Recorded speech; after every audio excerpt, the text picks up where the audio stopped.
હિસાબ વગર સાહેબ. કુદરત કે છે આ જગત એટલું પ્યોર છે, અમારું જગત એટલું પ્યોર, એટલું ન્યાયને વરેલું છે કે હિસાબ વગર એક માથાનો વાળ પણ બીજાના માથા પર ના પડી શકે એટલું પ્યોર જગત છે, હિસાબ વગર. આજે મનહરભાઈ અહીંયા આયા, એ હિસાબ હોય તો જ આવે, હવાય જ નહીં સાહેબ. આપણે બધા ભેગા થયા હિસાબથી જ ભેગા થયા, પૂર્વ ભવના હિસાબથી. હિસાબ વગર હિસાબની બહાર કશું જ ના બને. હવે પેલા એફડી વાળા રહ્યા,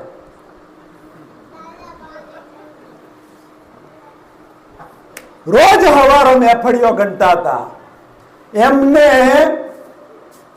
બે વહોએ,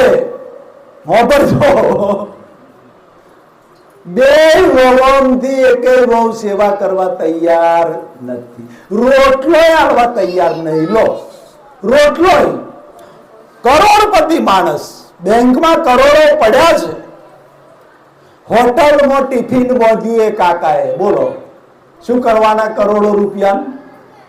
હોટલમાં ટિફિન વધ્યું, 2 ટાઈમ ટિફિન આવે હોટલમાંથી અને ટિફિન ખાવું પડે છે. એટલે કહેવાનો ભાવાર્થ મારો કે મિત્રો, જીવનની અંદર હું બધાને એક મેં બહુ સરસ રસ્તો બતાવ્યો છે. એક્સેસ જે વધારાનું હોય એ બધું આપી દેવાનું ના જ કહું છું બધાને. હમણાં કાલે કચ્છથી એક ભાઈનો ફોન હતો, ગઈકાલે ના આજે સવારે સ્કૂલમાં જ. કચ્છથી તલાટીમાં એક ભાઈ લાગ્યો છે, દર મહિને 2000 રૂપિયા, 1500 કે 2000 એવું મોકલે છે. નોકરી મળી એને, એટલે પહેલા નોકરી મળી એટલે એને 1500 કીટના મોકલ્યા હતા મને. કચ્છ નખત્રાણા એ બાજુના જ છે. તો સાહેબ મને પછી આજે હવે મેં કહ્યું હવે પૈસા મોકલવાની જરૂર નથી ભાઈ. મગ તારી નોકરી નવી છે, હજુ સેટ થવાનું છે, મા બાપ પાછળ પૈસા વાપરો. પત્ની હોય તો પત્ની પાછળ પૈસા, પત્નીને દુખી કરી, આપણા સરને પત્ની, બાળકો, મા બાપ આપણા સરને છે, એમને દુખી કરી, એમની જરૂરિયાતોને પૂરી કર્યા વગર એને મગ એક પૈસો તું મોકલીશ નહીં, મારે જરૂર નથી. મગ મા બાપ તકે ના ભગવાન માટે, મગ ભગવાન તારા ઘરમાં છે, તારા મા બાપ એ જ તારા ભગવાન છે. એટલે પણ કે ના સાહેબ, હું મારા મા બાપની, પત્નીની, બધાની સેવા કરી, બધાની જરૂરિયાતો પૂરી કરી અને આ ધર્માદા કીટ માટે મોકલું છું, બાકી હું ના જ પાડું છું સાહેબ. એટલે એક્સેસ કોને કહેવાય? તો કે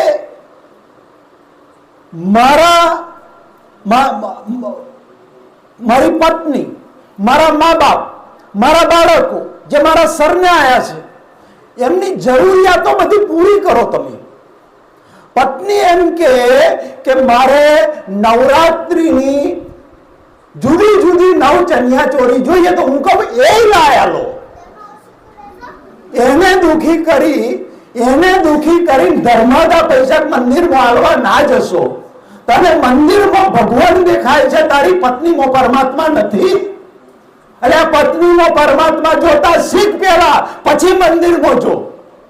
તારા બાળકો, મા બાપ એ પરમાત્મા હું નથી કહેતો. ગીતામાં ભગવાન બોલ્યા મમય વાંસો જીવ લોકે જીવો ભૂત સનાતન. પત્નીને દુખી કરી અને એ પૈસા ધર્માદા આલવા ના નીકળીશ યાર. હું બધાને કહું છું કે તમારા બાળકો, અમારા ગોધરાની અંદર એક સોસાયટીની યાર સત્ય કિસ્સો કહું તમને કે 12મા ધોરણનો છોકરો આવ્યો, બાઇક જોઈતી હતી બિચારાને. હવે 12મા ધોરણ વાળાને તો બાઇક જોઈએ ને, આજે ટ્યુશન જવાનું ને આ બધે. પેલો એનો બાપે ના લાયેલી જ ન, છોરો રોજ રડે, રિહાય ના ખાય, આવું કરે, રડે. બાઇક ના લાયાલી તે ના જ લાયાલી છોરાને.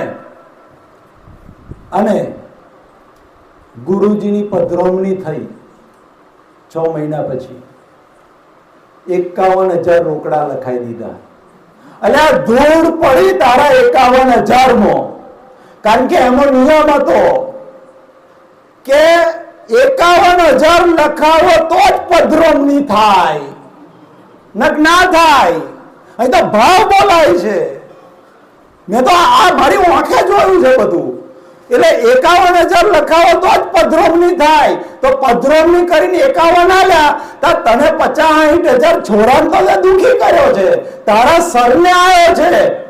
છોરો તારા ઘરમાં આવીને પહેરી ગયો નહીં, તે પેદા કર્યો છે યાર. તો છોરાની પહેલા જરૂરિયાત પૂરો કરો. તમારા સરને આયા છે, પત્નીને, બાળકોને, મા બાપ, એમની જરૂરિયાત પૂરી કરો. એમાં પહેલા ભગવાનને જુઓ, પછી ધર્માદા કરો, આગળ વધો. એ બધાની જરૂરિયાત પૂરી કરો, બધાને ખુશ રાખો.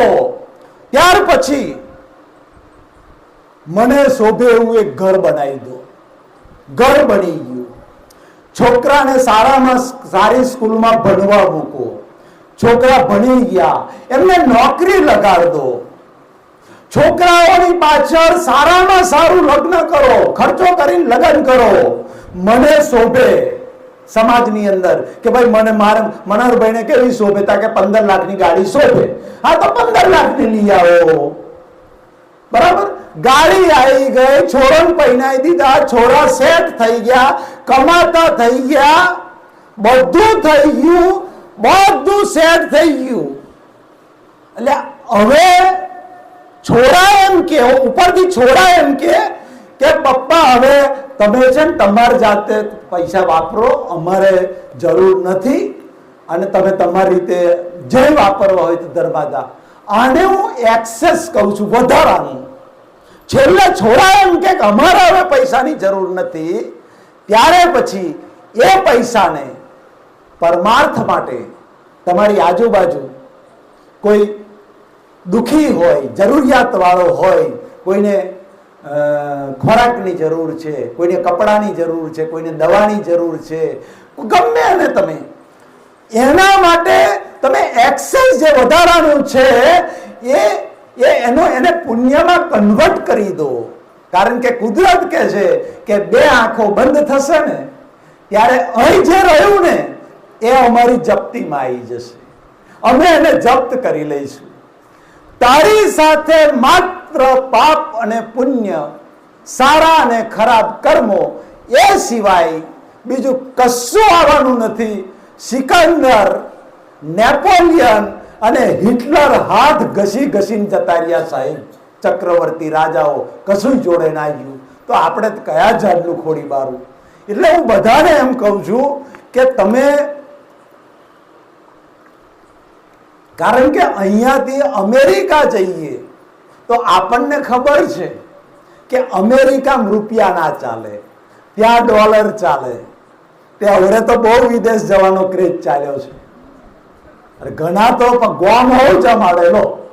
અમાર ગોમમાં તો કોઈ કેનેડા જવાનો છે તો આખું ગોમ જમાડે. હા, જાણે સ્વર્ગમાં જવાના હોય એમ. એટલી ખુશી ને આનંદ તો માય ના. તે પાછા સ્પેશિયલ શોપિંગ કરવા જાય. તે 10,000 નું તો 15-20,000 નું શોપિંગ કરી લાવે. 1,000 ના તો પેલા બરમુડા લાવે. હા, મેં જોયું છે આવું. પછી એને ખબર હોય કે અમેરિકામાં તો રૂપિયો નહીં ચાલે, અમેરિકામાં તો ડોલર ચાલે. એટલે શું કરે હોય, અહીંના રૂપિયા ડોલરમાં કન્વર્ટ કરવા પડે અને અમેરિકામાં પગ મૂકો એટલે આપણા રૂપિયાની વેલ્યુ 0. તમે 1 કરોડની થપ્પી મારી દો તઈ અમેરિકામાં આપણા રૂપિયા તોય ધૂળ બરોબર 0, કોઈ ભાવ ના પૂછે એનો. અમેરિકાની ધરતી પગ મેલ્યો એટલે ડોલર ચાલે, રૂપિયો ના ચાલે. કુદરત કે છે જેમ અમેરિકા દેશની અંદર ડોલર ચાલે, કુદરત કે અમારા દેશમાં માત્ર ને માત્ર પુણ્યનું ચલન ચાલે છે. એ અમારો ડોલર છે. તારું અહીંનું જે કહે છે ભૌતિક, એ કશું જ ચાલવાનું. તારા કરોડો રૂપિયા હશે, કરોડોની એફડીઓ છે, એ કશું નહીં ચાલે. પણ અહીંના રૂપિયા તે પુણ્યમાં કન્વર્ટ કર્યા હશે ડોલરની જેમ.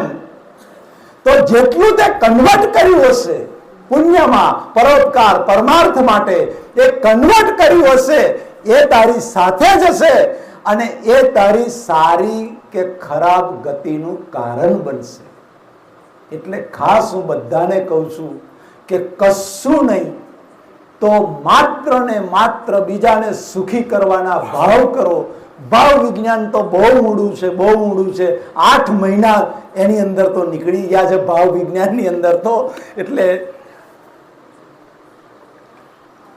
એની વાત કરાય એવી નથી. છેલ્લે એક નાનકડી વાત કરી લઉં, કારણ કે જ્ઞાન, આ તો ગીતાનું જ્ઞાન અગાધ છે.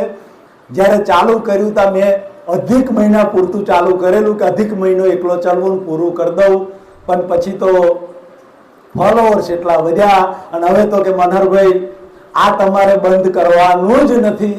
મગ મારા હાથમાં નથી, કુદરતના હાથમાં છે. આ ચાલુ લોકો 7 વાગે અમેરિકામાં હોય, 7 વાગે બેસી જાય, ટાઈમ રાહ જોતા હોય. કેનેડામાં, પછી આફ્રિકા, કેન્યામાં બધે ફોન આવે એટલે મને ખબર, દુબઈમાં ને. એક સામાન્ય વાત કરી લઉં પછી આપણે આ સત્સંગ પૂરો કરીએ. બધે કહું છું, એક રૂપક એવું છે કે રૂપક છે, ખાલી સાચું નહીં, રૂપક એટલે દ્રષ્ટાંત કે છે કે ભગવાન આ જ્યારે સૃષ્ટિનું સર્જન કર્યું ત્યારે, કારણ કે મારો સ્વભાવ છે ને ગમ્મત સાથે જ્ઞાનનો છે. આપણે પ્રસંગ આવો છે પણ દાદીબા 96 વર્ષના છે એટલે બહુ વાંધો નથી, અને જ્ઞાન સાથે થોડું એ પણ જોઈએ. એટલે ભગવદ્ ગીતામાં એક વાત છે ને, બહુ મેં એપિસોડ મૂકેલી. ભગવદ્ ગીતામાં લાલ ઝંડી આપી છે, કોઈ ખબર નથી. કૃષ્ણ ભગવાને લાલ ઝંડી આપી છે. અર્જુન, આજે તને જ્ઞાન આપું છું, એ જ્ઞાન ઉપર આવનારા સમયમાં કોઈ પણ માણસ શંકા કરશે તો એને આ લોકમાંય સુખ નથી, પરલોકમાંય સુખ નથી, અને ભયંકર દુર્ગતિને પામશે. એટલે મારા સત્સંગમાં પણ હું રેગ્યુલર કહેતો હોઉં છું, અને શંકા લાઈવ સત્સંગમાં પ્રશ્નો પૂછે એટલે પ્રશ્નોનું સમાધાન થઈ જાય. કોઈ પણ એની વન પ્રશ્ન પૂછે એનું સમાધાન થઈ જાય. એટલે આવી ઓહરી હશે એનીમાં એક કાકા છે ને, ઉપર પેલું એ હતું, છજુ મારેલું હતું. એટલે શંકા, માણસ જુઓ, તમને કહું, ખાસ યાદ રાખજો, આપણે ગૃહસ્થાશ્રમ છીએ, પત્ની બાળકો વાળા છીએ, ક્યારેય પણ જીવનમાં આપણા ઘરની અંદર કોઈને પણ કોઈ મનમાં શંકા રાખીને ક્યારેય જીવન જીવવું નહીં સાહેબ. શંકાનું સમાધાન કરી લેવું. તે કાકા સુતા હતા, રાતે 12 વાગે ઊંઘમાં હતા ને, અને બિલાડાનું બચ્ચું કૂદ્યું, મોડા પર કૂદ્યું, એકદમ જાગી ગયા હોય.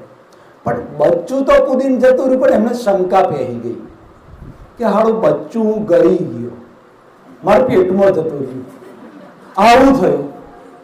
એનો વેમ પહેરી ગયો. હવે વેમનું ઓહળ ના હોય, આપણે કહીએ કે વેમનું ઓહળ ના હોય, એટલે એને તો એ આખું ઘર રમેને ચડાયું. એટલે હું બિલાડું ગરી ગયો, કે બિલાડાનું બચ્ચું ગરી ગયો, મારા મોઢામાં કૂદ્યું ને હું સીધું કે મેં તોડી ખાઈ શકે, પેટમાં તોડી ખાઈ શકે. પેલા ઘરવાળા વિચાર કરે કે હારું બચ્ચું તો આખું ચંચન જતું રહે પેટમાં, કે તો લઈ જા દવાખાને. ડોક્ટરને કહ્યું, તો ડોક્ટરને ચક્કર આવી ગયા. ડોક્ટર વિચાર કરે કે હારો આજ સુધી લખોટી કરી ગયો, પૈસો કરી ગયો, એવા તો પેશન્ટ આયા, પણ આ બિલાડું કરી ગયો પહેલી વાર આવ્યો. કે પણ આ તોડી ખાઈ છે. કાકો કે મને તોડી ખાઈ છે ભાઈ. કે હવે પેલા ઘરવાળા કે ડોક્ટરને કે અમે જાણીએ છે કે બિલાડું ના કરી જાય, પણ હવે વેમનું ઓહળ શું, શંકાનું સમાધાન શું? એટલે ડોક્ટર કે સારું ઉભા રહો, અમે રસ્તો કરીએ.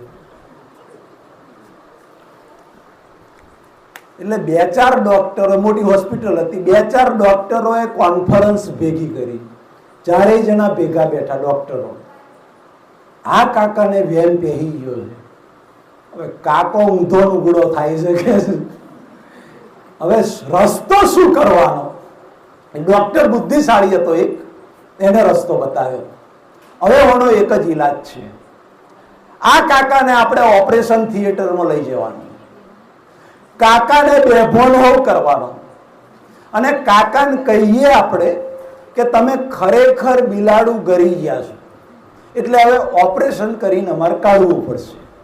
એટલે કાકાને બેભાન કરવાના, બેભાન કર્યા પછી પેટ ઉપર ચીરો મેળવાનો, એક વેતનો ચીરો મેળ દેવાનો. ચીરો મેળ્યા પછી આપણે ટોંકા લઈને હોધી લેવાનું અને કાકો ભોનમાં આવે ત્યારે આપણે પેલા ટોંકા બતાડવાના કે કાકા ખરેખર તમે બિલાડું ગરી ગયેલા અને આ જો અમે કાઢી લીધું. એટલે કાકાને વેમ નીકળી જશે, હાસ થઈ જશે કે હા એટલે વેમનું વહાડ નહીં, એટલે શું કરવાનું, વેમની દવા નહીં કશું. એટલે ડોક્ટરો કે આ નાટક કરીએ આપણે.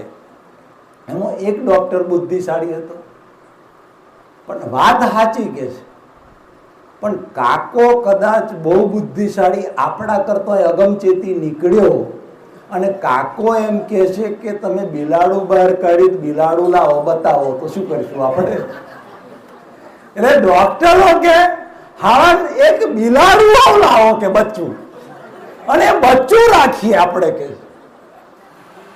તે બચ્ચું હોધી લાયા, એક બિલાડાને બચ્ચું હોધી લાયા. અને એક ડોક્ટરે પેલા કમ્પાઉન્ડરને કહ્યું તારે ઓપરેશન થિયેટરમાં છે ને પડદા પાછળ હંતાઈ આ બિલાડું ઝાલીને રહેવાનું છે, અમે જ્યારે કહીએ કાકો માગે તારે જ બતાવવાનું. બધું થઈ ગયું કમ્પ્લીટ. કાકો ભોનમાં આવ્યો, એટલે કાકો ભોનમાં આવ્યો, બેઠો થયો એટલે ડોક્ટરોએ ટોકા બતાડ્યા કે જુઓ કાકા 100% હાડી કે અમે વાત નતા માનતા, પણ બિલાડું તમે ઘરી ગયેલા કે તમારું ઓપરેશન કર્યું, પેટમાંથી બિલાડું કાઢ્યું, આ ટોંકાઈ લીધા ને બધું કર્યું કે હવે તો હાસ થઈને કાકાને હાસ થઈ. હા હવે પણ પેલું બિલાડું તમે કાઢ્યું એ તો લાવો કે કાકો કે એટલે પેલા કમ્પાઉન્ડરને કહ્યું કે બિલાડું લાય કે તે બિલાડાનું બચ્ચું લાયો પેલો. તો કાકાએ રાડી પાડી, બધા ડોક્ટરો તમે જુઠ્ઠા છો, તમે ઓપરેશન કર્યું જ નથી, આ બધું તમે નાટક કર્યું છે, કશું તમે ઓપરેશન નહીં, મારું બિલાડું તમે નહીં કાઢ્યું. એટલે આ ટોંકા લીધા, બચીરો મેલ્યો, બેભાન કર્યા, તમે કઈ રીતે ના? અરે હું ગળી ગયેલો તો કાળું બિલાડું, આ તો ધોળું બિલાડું છે. ડોક્ટરો ચક્કર આવી ગયા. હવે આપણે તો એમડી ફિઝિશિયન, પણ આ તો આપણો બાપ ને કર્યો કે કાકો. એટલે કહ્યું ને વેમનું ઓહળ ક્યારેય ના હોય. એટલે કોઈ પણ શંકા હોય એ શંકાનું સમાધાન કરી લેવું. હા, એટલે છેલ્લી વાત કરતો હતો કે સૃષ્ટિનું સર્જન કર્યું રૂપક છે. પેલા કહ્યું ભગવાને કહે છે કે પેલું એ બનાવ્યો, ગધેડો બનાવ્યો એટલે ઘણાએ સાંભળેલું હશે. ગધેડો બનાવ્યો, ગધેડાએ પ્રશ્ન કર્યો કે ભગવાન મારે શું કરવાનું? તો કે હું મનુષ્ય નામનું પ્રાણી બનાવવાનો છું અને એ મનુષ્ય નામનું પ્રાણી તારા પર વજન મૂકશે, તને સોટીઓના માર મારશે અને તારે વજન લઈને ચાલવાનું, બીજું કશું કરવાનું નહીં. સાંજ પડે ખાવાનું આપે તો ખાવાનું નહીં, ભૂખ્યા હોઈ જવાનું. મારા કેટલા વર્ષનું આયુષ્ય? ગધેડો કે ભગવાન કે તારા 50 વર્ષ. એટલે ગધેડે કમ્પ્લેન કરી કે અરે રે કે આટલું બધું કે છે કે 50 વર્ષનું આયુષ્ય અને ગધેડા જેવું આયુષ્ય, મહેનત કરવાની, મજૂરી કરવાની, સોટીઓના માર ખાવાના અને આ 50 વર્ષ. અરે કે આપણે દિવાળી પર પેલી સ્કીમ હોય છે 50% ઓફ કન્સેશન, એટલે કે એવું કરો મને 50% ઓફની સ્કીમ આવો એટલે 25 વર્ષનું આયુષ્ય કરો. એટલે પગે લાગ્યો ગધેડો કે હાર હેડ તારા 25 મારી પાસે જમા રહ્યા, તારું 25 વર્ષનું આયુષ્ય, જા કે હેડ એમ કરીને મોકલ્યો. અને પછી કૂતરું બનાવ્યું તો કૂતરે પ્રશ્ન કર્યો કે મારે શું કરવાનું? તાર કશું નહીં કરવાનું, મનુષ્ય નામનું પ્રાણી બનાવવાનો છું. અને એ મનુષ્ય નામનું પ્રાણી જે ગામમાં રહેતું હોય એ ગામમાં રાત્રે જાગવાનું, ચોર આવે આતે આવે બધે ફરવાનું, ચોકી કરવાની અને ખાવાનું મળે તો ખાવાનું, ના મળે તો કોઈ ટુકડો નોખે તો ખાવાનું, બાકી તો ભૂખ્યા હોઈ જવાનું. કૂતરું કે કેટલા વર્ષનું આયુષ્ય? કે 50 વર્ષનું આયુષ્ય. ભગવાન કે 50 વર્ષનું, કૂતરું કે 50 વર્ષનું બહુ પડે, 50% ઓફની સ્કીમ આલો. ભગવાનને દયા આવી તા કે હાર હેડ તારા 25 વર્ષ મારી પાસે કૂતરાને કે જમા લે, તારું 25 વર્ષનું આયુષ્ય. પછી ગુવડ બનાવ્યું. ગુવડ બધાને ખબર છે, નવી પેઢીને ખબર નહીં. ગુવડને ભગવાને એવી આંખો આપી, ગુવડને રાત્રે દેખાય, દિવસે ના દેખાય. દિવસે ઓંધળું થઈ જાય સૂર્યપ્રકાશમાં, અને રાત્રે એને બધું દેખાય. ગુવડ કે શું કરવાનું મારે? આખી દુનિયા જાગે ત્યારે તું ઓંધળું થઈ જઈશ, કશું નહીં દેખાય, તારા માટે અંધારું. અને આખી રાતે આખી દુનિયા ઊંઘી જાય ત્યારે જાગવાનું. ગુવડ કે આવી જિંદગી ફોડવાની. કેટલા વર્ષનું આયુષ્ય? 50 વર્ષનું. અરે કૂતરા ગધેડાને તમે 50% ઓફની સ્કીમ આલી, મને આલો કે ભગવાન કે હાર કે તારા 25 જમા રહ્યા. અને એમ કરીને ગુવડને મોકલ્યો. પછી મનુષ્ય બનાવ્યો. મનુષ્યને શું કરવાનું? મનુષ્ય કે ભગવાન મારે શું કરવાનું? અરે તને બુદ્ધિ નામની ભેટ આપું છું, કોઈને નહીં આલી કે બુદ્ધિ આપું છું, અને બુદ્ધિ નામની ભેટ એના દ્વારા આખી પૃથ્વી પર રાજ કરીશ. તું જાતે ખેતી કરીશ, જાતે પેટનો ખાડો પૂરીશ, અને દુનિયાના બધા જ પ્રાણીઓ પર રાજ કરીશ. મોટા મોટા હાથી જેવા પ્રાણીઓ બનાવવાનો છું, એને તું વશમાં કરીશ. આખી ધરતી પર તારું રાજ ચાલશે. ખેતી કરવાનું, ખાવાનું, પીવાનું, લહેર કરવાની. કેટલા વર્ષનું આયુષ્ય? ત્યારે ભગવાન કે 25 વર્ષનું. એટલે માણસે કમ્પ્લેન કરી, ભગવાન આવી લહેર બુદ્ધિથી આખી ધરતી પર રાજ કરવાનું, 25 વર્ષનું આયુષ્ય તો બહુ ટૂંકું પડે. હાલો 100 વર્ષનું આયુષ્ય હાલો કે છે. 100 વર્ષ હોય તો આવું જીવન જીવવાની મજા આવે. ભગવાન કે મારી પાસે કોઈ રસ્તો નથી, 25 વર્ષનું આયુષ્ય તને મળે. કોઈ પણ રસ્તો કરો આટલી મજાની જિંદગી જીવવાની, અને મજાની જિંદગી જીવવાની. એમાં કે છે કે 25 વર્ષનું આયુષ્ય તો શું ટૂંકું પડે કે છે. કોઈ પણ રસ્તો, ભગવાને બહુ વિચારીને કહ્યું એક રસ્તો છે મારી પાસે, 100 વર્ષનું આયુષ્ય કરી આલું. એક રસ્તો બચ્યો છે. અરે ગમે તે રસ્તો હોય પણ તને મંજૂર છે? પણ કહો તો ખરા. કે જો મારી પાસે 25 ગધેડાનો, 25 કૂતરાનો અને 25 ગુવડનો જમા છે, એ આલુ મંજૂર છે? અરે આલો કે ચાલશે. એમ કરીને 100 વર્ષનું આયુષ્ય કરી અને ધરતી પર આપણે આયા. અને એ રૂપક કેટલું બંધબેસતું છે. બાળક જન્મે ત્યારે ઘોડિયાની ચિંતા એને નહીં કરવાની, જબલાની ચિંતા એને નહીં કરવાની, છોરાએ કોઈ ચિંતા નહીં કરવાની. 25 વર્ષ સુધી ભણવાનું, ગણવાનું, ફી ભરવાની, એને પહેરાવવાનો, લગન મોવી 25 લાખ ખર્ચ કરવાનો, એ બધું બાપે કરવાનું. એટલે હું એને BPL કહું છું, બાપાના પૈસે લેર. 25 વર્ષ સુધી એ ઓરિજિનલ મનુષ્યના વર્ષો, ઓરિજિનલ મનુષ્યના જે ઓરિજિનલ આપીને મોકલેલા. એ 26 વર્ષે પછી જ્યારે કૂટું બેહી જાય અને પછી જ્યારે નીકળે પૈણવા, ત્યારથી પછી પડતી શરૂ થાય પેલા ગધેડાના વર્ષોની. ટોનમાં જતો રહે તો ખરો, પણ પછી BPL પૂરું થઈ જાય. કાળ આયુષ્યમાન જેવું, કેપેસિટી પૂરી. કેમ કે પછી શું કે, પછી એમ કે બાપ શું કે, જો પૈણાઈ દીધો, હવે લાડે વર્ગી જા, નોકરી કરીને તારે તાર જાતે પૂરું કરવાનું, જેમ કરવું એમ. એટલે 25 વર્ષ પછી ગધેડાનો શરૂ થાય. કેમ? કે બીજે જ દાડ આવડું મોટું લિસ્ટ આવી જાય. રોજ હવા આવડું મોટું છે, કઈ ઉપરથી મોડીને છે તરીએ સુધી. અહીં બક્કલ ને બોલિયાથી ચાલુ થાય નીચે જોંજરો સુધી. બોલો. અરે ઘણો તો બોલો અમારે ત્યાં એક જણાએ કેવી કન્ડિશન કરી ખબર છે? અત્યારે છે, અને એ કન્ડિશન પેલા છોરાએ પૂરી કરવી પડે. છોડીઓની ખોટ છે આપણા સમાજમાં. છોડીએ કન્ડિશન કરી કે રોજ રોજે પાણીપુરી ખાવા જોઈશે મારે, કાલે પાણીપુરી ખાવા લઈ જવું તો જ લગ્ન કરું. પેલા છોરાને નથી મળતી, કન્ડિશન માન્ય રાખી અને જાય છે પાણીપુરી ખાવા રોજ. આ પરિસ્થિતિ છે. એટલે એ તો એમ કે માર તો ચણિયા ચોરીઓ નવે દાડાની નવી જોઈએ તો લાયેલવી પડે સાહેબ, અને એના માટે પછી શું કરવું પડશે?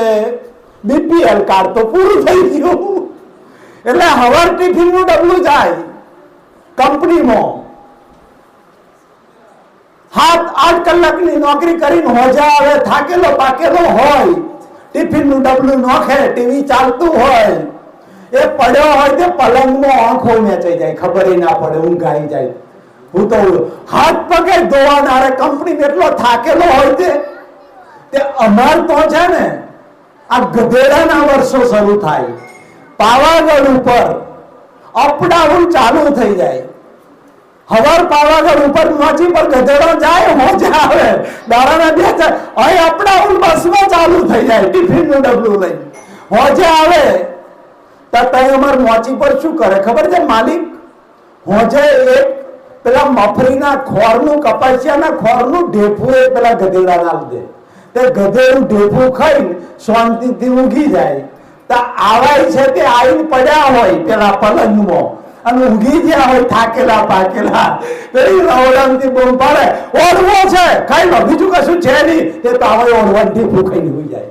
તો ફેર શું યાર, આ ગધેડાના વર્ષો ચાલુ થઈ ગયા અને 50 પૂરો થાય તે 50 વર્ષે પછી પેલો કૂતરાનો શરૂ થાય. તે કૂતરાનો કેવી રીતે થાય શરૂ? ગામનો વરઘોડો હોય ને તે છોરો વહુ બધો તૈયાર થઈ, મેકઅપ બેકઅપ લગાવીને કમ્પ્લીટ બધો વહુ બધો છોરો હવ સૂટ બૂટ પહેરીને તૈયાર થઈને જોડે પેલા ટેણીઓ હોય છોરો બધો લઈને જાય. અને પછી પેલો ટેણીઓ એમ કે મમ્મી દરવાજો બંધ નહીં કરવાનો, એટલે કે તાર દાદા છે ને, મનહર દાદા છે ને. પછી બાઈને લખ્યું હોય પેલું પાટિયું કૂતરાથી સાવધાને ઉતાર લેવાનું, એ પાટિયાની જરૂર નહીં, કારણ કે પછી 24 કલાક તમારે ચોકી જ કરવાની ઘરની. એ કૂતરાનો શરૂ થઈ ગયો, એ 75 સુધી. અને 75 તો સાહેબ શું હોય પછી? આજનું આ પેસ્ટિસાઇડનું ખાધેલું, ખાતરનું ખાધેલું, ફાસ્ટ ફૂડનું ખાધેલું શું દશા થશે? હવે આપણે તો કઈ સારું છે, આવતી પેઢી 75 વર્ષે ડાયાબિટીસ, બીપી બધું રમેને ચડ્યું હોય, કશું બાકી ના હોય, શ્વાસ ને દમ ને બધું રમેને ચડ્યું હોય 75 વર્ષે. અને તે વખત પછી છોરો શું કે આપણને ખબર છે? એક્સપાયરી ડેટ આપણે થઈ ગયા, એવું આપણે સમજી લેવાનું કે હવે પેલી દવાઓ એક્સપાયરી ડેટ વાળી થઈ જાય ને 75 તો શું કે આપણને ખબર? તમારા દાદા માથું નહીં મારવાનું હોય નહીં, આ બધું અમે જ કૂટી લઈશું, તમારે બોલવાનું જ નહીં, તમે તમારે શાંતિથી મારા કરો, ભક્તિ કરો, બસ આજ. એટલે આપણે સમજી જવાનું કે હવે આપણે એક્સપાયરી ડેટ સમાજમાંથી આપણે આપણી માયા સંકેલ લેવાની, સંસારમાંથી, વ્યવહારમાંથી.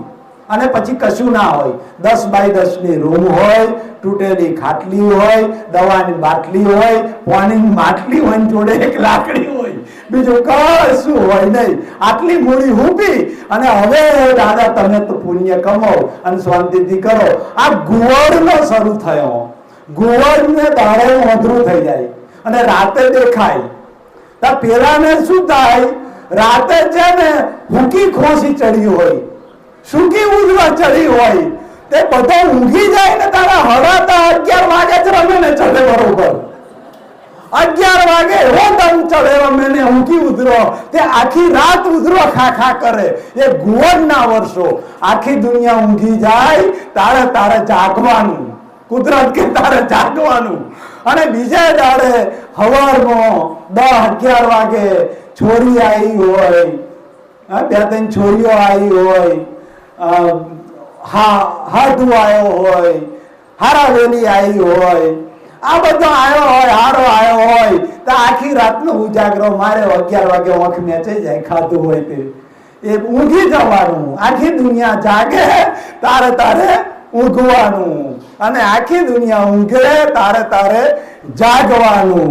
પણ મિત્રો ખાસ યાદ રાખજો, ગીતા જ્ઞાનનો હીરો આ મનુષ્ય જીવનની અંદર જેને મળી જશે, કૃષ્ણ ભગવાન તો અત્યારે નથી, પણ કૃષ્ણ ભગવાન વતી મનહરભાઈ ગેરંટી આવે કે ગીતા જ્ઞાનનો જેને આ હીરો મળી ગયો એના વર્ષો ક્યારેય ગધેડા કૂતરા કે ગુવડમાં કન્વર્ટ ક્યારેય નહીં થાય.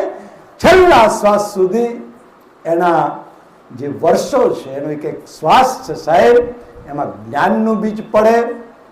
કારણ કે બહુ મૂળું સાયન્સ છે, હજુ તો કદાચ વર્ષ નીકળી જશે. એ સાયન્સ ખુલ્લું અહીં થાય એવું નથી, બહુ ઊંડું વિજ્ઞાન છે. પણ એ વિજ્ઞાનને હું અનુભવી ચૂક્યો છું, હું પામી ચૂક્યો છું, એટલે હું છાતી ઠોકીને કહું છું, ખોળમાં હિરલો હાથથી તને ફફસર ફરી પાછો નહીં મળે. પરીક્ષિત રાજા જો છેલ્લા 7 દિવસમાં પોતાની ગતિને સુધારી શકતા હોય તો આ ભગવદ્ ગીતાના જ્ઞાનમાં તાકાત છે સાહેબ, તાકાત છે કે જાગ્યા ત્યારથી સવાર ભલે આપણું આયુષ્ય, હું તો કહું છું 2 કલાકનું કેમ નથી રહ્યું, પણ 2 કલાક પહેલા જો આ કોઈ જ્ઞાન આપનારો મળી જાય, આ જ્ઞાનને સમજાવનારો મળી જાય તો એ માણસની ગતિ સુધરી જાય. એવું તાકાત છે આની અંદર. આશા રાખું બધાને પરમપિતા પરમાત્મા ભગવદ્ ગીતાનું જ્ઞાન આત્મસાત કરવાની અનંત શક્તિ આપે. અને જે જીવાત્મા અત્યારે આપણી પાસે, આપણી વચ્ચેથી જે જતા રહ્યા છે, જે ડેવલપ થયા છે, એ બ્રહ્માંડમાં જ્યાં હોય ત્યાં આ સત્સંગના વાઇબ્રેશન એમને પહોંચે અને શાશ્વત સનાતન સુખનો સંજોગ, ગીતા જ્ઞાનનો સંજોગ, મોક્ષનો સંજોગ, કોઈ જ્ઞાની પુરુષનો સંજોગ એમને ભેગો થાય અને પરમપિતા પરમાત્મા એમને શાશ્વત સનાતન સુખને પ્રાપ્ત કરાવે એવી હૃદયથી મારી પ્રાર્થના. સર્વે ભવંતુ સુખીના, સર્વે સંતુ નિરામયા, સર્વે ભદ્રાની પશ્યંતુ. ઓમ શાંતિ શાંતિ શાંતિ.